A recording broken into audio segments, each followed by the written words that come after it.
నాకు మా ఆయన చనిపోయి 4 సంవత్సరాలు, ఇంతవరకు పింఛన్ లేదు. ఇప్పుడు 4 సంవత్సరాల వాడు పింఛన్ రావట్లే, ఎవరు పట్టించుకోవట్లేదు.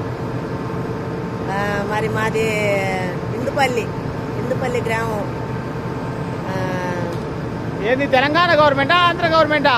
అది తెలంగాణలో వస్తలేదుగా, పింఛన్ రావట్లే. ఎన్ని సంవత్సరాలు రాక? 4 సంవత్సరాలు అవుతుంది. ఎంత ఉంటుంది ఏజ్? ఏజ్ ఎంత? ఏజా 60 ఏళ్ళు. ఇప్పుడు అదే పింఛన్ కావాలి అంతేగా. ఈ వీడియో నేను యూట్యూబ్ అలా పెడతా, నేను ఇన్స్టాగ్రామ్ లో యూట్యూబ్ లో పెడతా. మరి రేవంత్ రెడ్డికి చెప్పు, సీఎం కు నమస్కారం అని చెప్పు. నమస్కారం అంటే రేవంత్ రెడ్డికి నమస్కారం. నాకు పింఛన్ రావట్లేదు, నాకు ఏమీ లేదు. కేంద్రాలని ఎక్కడ, ఏ ఊరు మీది? ఇందుపల్లి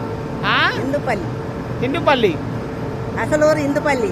బతుకుతాకు వచ్చినాం ఇక్కడికి. ఇక రేషన్ కార్డు ఉందా? రేషన్ కార్డు మొన్న వచ్చింది. తెలంగాణలో రేషన్ కార్డు అన్ని ఇక్కడ అన్ని ఉన్నాయా తెలంగాణలో మొత్తం? నీకు ఇప్పుడు పింఛన్ కావాలి? ఓటు కార్డులు అన్ని మొత్తం గట్టిగా మాట్లాడు. మొత్తం అన్ని ఎన్నే ఉన్నాయి మొత్తం. నాకైతే పింఛన్ రావట్లా, ఒకటే నాకు ప్రాబ్లం. ఓకేనా, నీకు పింఛన్ రావాలని నేను అప్లోడ్ చేస్తాను వీడియో, సరేనా? ఉంటాకి చోటు లేదు. ఇద్దరు పిల్లగాళ్ళని వేసుకొని ఒక్కదానే కిరాయిలు కట్టుకుంటా ఉండాలి. ఇంకా చోటు లేదు, ఏమీ లేదు. నా పరిస్థితి ఏంది? వచ్చి 2 సంవత్సరాలు అవుతుంది, నేను వచ్చి 30 సంవత్సరాలు ఎడతాను. సరే ఓకే. నేను పోస్ట్ చేస్తా, నేను వీడియో అప్లోడ్ చేస్తా ఆన్లైన్లో, అందరు చూస్తారు.